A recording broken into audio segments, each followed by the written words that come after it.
This is kvci.blogspot.com. I'm George Boston Rams. On YouTube is Boston G.B.R.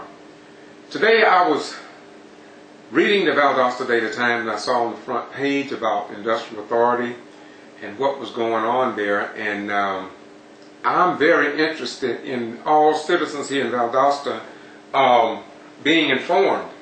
And so when I saw that Mr. Quarterman was talking about the openness of government and the tell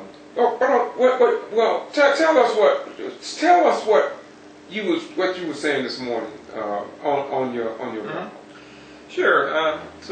George, there was apparently an Industrial Authority meeting Tuesday evening, which was a surprise to me because on the Industrial Authority's own website, it's still scheduled for the 20th of December, and we're not up to that yet. So, also there's no agenda posted, so I was expecting to go to their meeting on the 20th.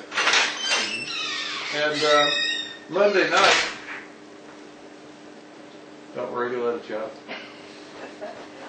Monday night, the executive director and the chairman of the Industrial Authority were at a meeting where I was, and we all talked about various things. They didn't say anything about the meeting being Tuesday night, and they're on board. So I was quite surprised to see the newspaper. Right, well, yeah, and it was a legal meeting because they informed the newspaper, it was in the newspaper's events and so forth. Okay, well, today, an hour or so ago, I saw Andrea Schreier, the executive director of the Industrial Authority, at another meeting, and right away she said, oh, sorry about that. It's apparently because they're changing how they do their website, and they haven't yet figured out how to post changes to their calendar. I hope they get that figured out soon because, you know, with $3 million a year in tax money, I'm sure they should be able to employ somebody to do that. And maybe that'll be the job of this new PR and marketing person that they're now advertising a job opening for. So, you know, it's apparently just a technical glitch and a misunderstanding. Okay, so Mr. John Porter, are you willing to let it go, or do you think that, I mean, interrupt you, but should we even be concerned about it? Do you think the citizen here should be concerned about it? Oh, well, there's bigger issues involved, which is the Industrial Authority has never posted their minutes where anyone can see them. Wow. Ever. They were starting to post their agendas, which helps a little bit, but if you read their agendas, it says things like existing industry and potential industry. It doesn't list any of them. They have code words for their incoming industry, but they don't list them on their agenda. So you don't know what, you know, if the meeting's coming up, you look at the agenda when they post it, you still don't know if there's going to be anything there you need to go to be concerned about. So it's still a big issue. Have that ever been brought up to them before? Well, yes. Now that you mention it, it has. Bobby Ann Hancock filed an open records request some months ago with the Industrial Authority for their agendas and minutes back about 5 years or so, all of them, which you'd think would be easy. Because we know they have minutes. They vote on the minutes of the previous meeting, every meeting they have. And at first she was told that'd be very difficult because they're in the lawyer's office or something. Then she was told that she'd have to pay a substantial sum. I remember I was at that meeting. So why do you think that in 2011 it would be so hard for them to do that? I mean, a lot of agencies now, I think that we're at the age in our technology and open governments. Well, why do you think that that's not happening? Well, the Valdosta Daily Times asked those same questions, and those questions were on the front page of the newspaper after they refused to divulge their minutes. And that is a very good question. The usual reason they give, and I heard Roy Copeland, their chairman, alluding to this Monday, is that when they get leads on a new industry, often the business that's concerned will make them sign a confidentiality agreement. Okay, I can understand that, but you know, you'd think they could at least list in the minutes, you know, Project Code Name X signed a confidentiality agreement, so we can't say anymore. And there's some types of industry that they have coming in, like Project Excel, which is actually the private prison proposed by Corrections Corporation of America. The reason that's not confidential, we know who it is because the VDT published it. And also, it's not a case of competition, which is their usual reason. You know, we don't tip off the competition like Albany or somewhere. because it's only 2 sites this year, and I believe it's Decatur County, Georgia.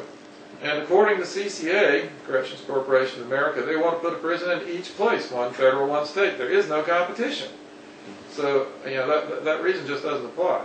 Okay, well, when I read that in the paper, I thought about you, and that's why I called you. I want to sit down and discuss this with you, and at least do a clip so we can better inform the people.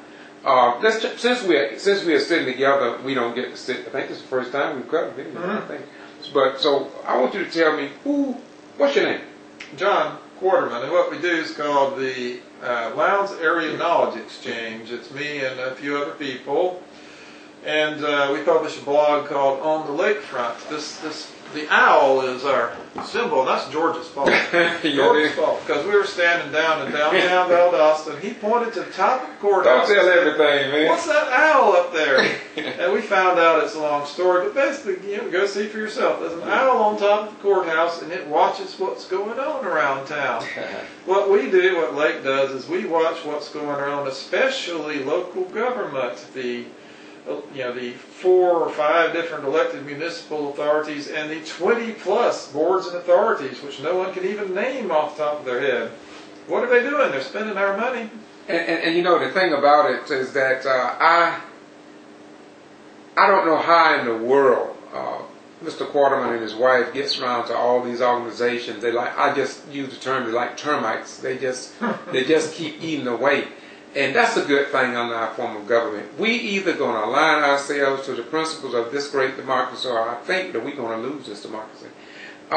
You have a YouTube channel also. What is your YouTube channel? You have over 1,000 YouTubes, I believe you do. It's easiest to find by looking at just Google for Lowndes Area Knowledge Exchange, and then click on the blog link to find lots of videos through there. And how we do it, we try to keep up with George. George is usually ahead of us. He posts way more videos than we do, and he's at places where, like, George, we didn't even know that was going on.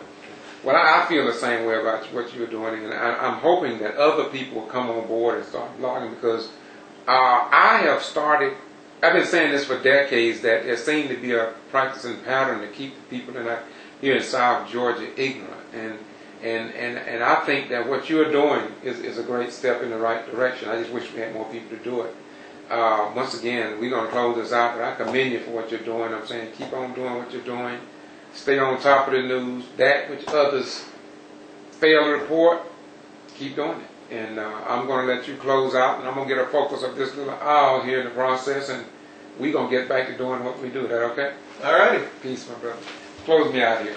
All righty. Well, one thing Gretchen discovered was that the Lowndes County Commission was supposed to hold a hearing before turning in a draft for its changes to the comprehensive plan, to the short-term work plan related to that, and they did not. Now, partly, I can't say for sure, but I think because she discovered all that sort of stuff, they're supposed to now have reset their timeline, and supposedly they're going to hold that hearing on Tuesday the 13th at 5:30 p.m. Lowndes County Commission. Y'all come. The more people, the merrier, and you'll get to see your local government, what they're planning for the next 5 years for your community.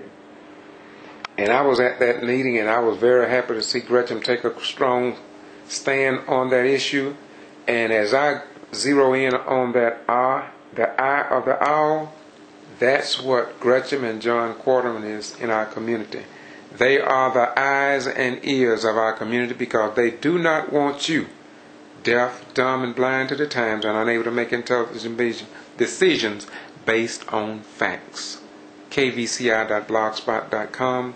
George Boston Ryan, doing what I do because I truly, truly love you. Bye-bye. Go.